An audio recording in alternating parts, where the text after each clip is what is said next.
I'm on the road, doing a little bit of traveling, a little bit of business travel. I happen to be driving through New Mexico right now, and it's beautiful. It's very beautiful. We open up the top here and got a little sunlight in it. So I figured while I am on a very long drive in a very beautiful scenic environment, I might as well share a little bit of wisdom with you guys, a little bit of game, while I have the ability to do it. Thank you for joining me, those who can. You know, no one is going to give you, this is what I want to talk about today. No one is going to give you permission to own your greatness.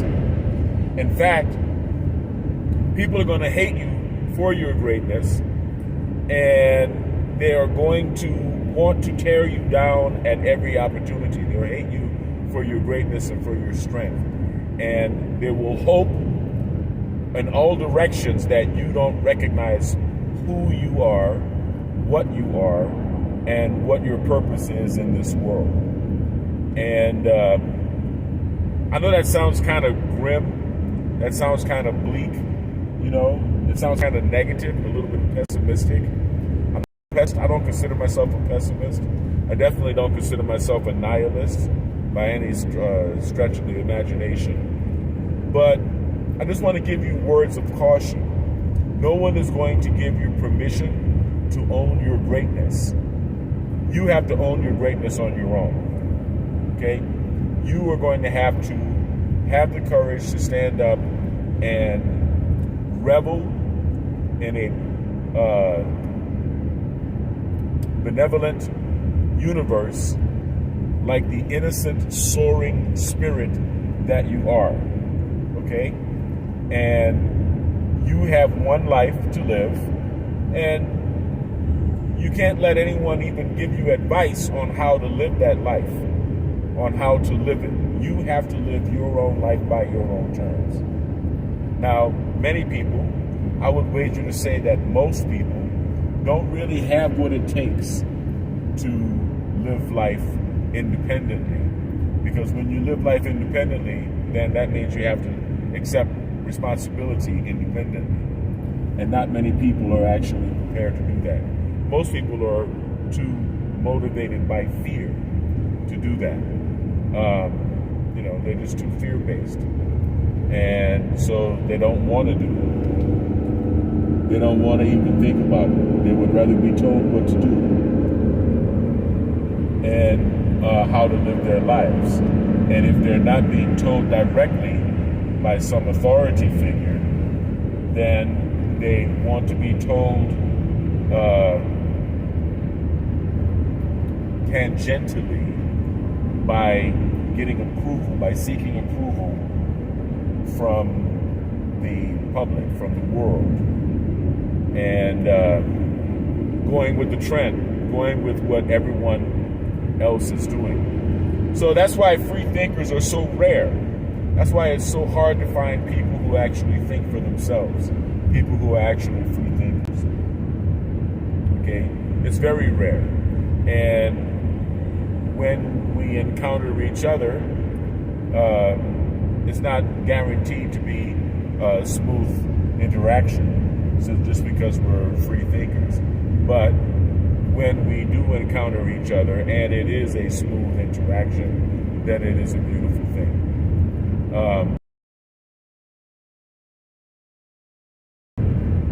That energy is constantly there. You need to understand that that energy is constantly there in the world, and you're going to have to deal with that. You're going to have to understand the door you're going to pass through in your life, you're going to pass through alone. And when you're able to do that, when you're able to be a maverick and pass through doors alone, then you gain a sense of self-efficacy. Self-efficacy is one of the two components, self-efficacy and self-worth, that comprise self-esteem. A really good, solid sense of self-esteem. And the solid sense of self-esteem, along with reason and purpose, right?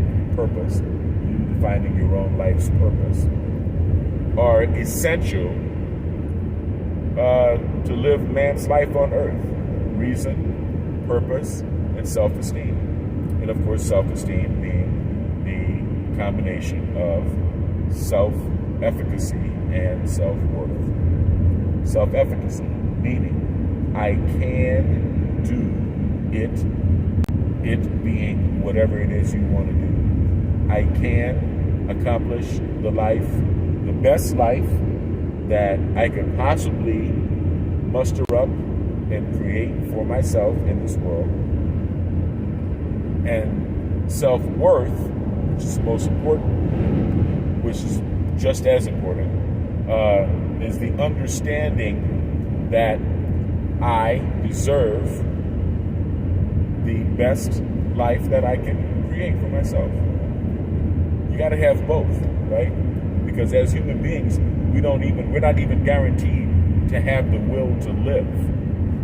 Many human beings don't, right? They go through addictions and suicides, and they go through life in a very miserable way, right? When I see people that are suffering like this, my heart goes out to them. And as a healer, right, as the holistic healer that I am, I immediately go to thinking of ways that I can use my talents and my skills and recommendations for a quality lifestyle, right? To help people, to help those who I encounter, to feel better physically, and to at least make it easier for someone to make that transition into a life of integrity, into a life of rationality. Okay? And there are energetic ways to accomplish this. For example, with neural feedback, with infra-low neural feedback, we slowly work away the dysregulation in the neocortex. The dysregulation meaning the knots, the kinks and the knots that form inside the brain when you have intense emotion, like arguments or, shock. You're shocked by some news or whatever, or, whatever it is, People literally work on your nerves. Nerves are neurons, and your brain is comprised of neurons, as are your spinal cord and all of the other parts of your entire nervous system. So people do work on your nerves, and you do accumulate dysregulation in the neocortex in various areas of the brain. We can work that away, okay? We can work that away with infra-low neural feedback. With alpha-theta neural feedback, the client, the patient, the victim, if you will, the client is functioning in an alpha state, which is relaxed and awake, around 10 hertz, as well as a theta state, which is around what we call REM sleep, light sleep, rapid eye movement sleep, the sleep zone where you are actually dreaming, the light sleep where dreaming takes place. In 1/2 mile, turn left. The place where the subconscious mind and subconscious memories and repressed emotions reside. We can help bring that to the surface with alpha theta neural feedback. Now, this type of turn feedback, left ahead. this type of feedback helps release the energy associated with painful, repressed memories. You see? And what people normally find is after doing, say, 20, 30 sessions proceed on the current road. Infra-low neural feedback, and followed by, targeted in the right areas of the neocortex, followed by alpha theta neural feedback, also targeted in the right areas of the neocortex, as well as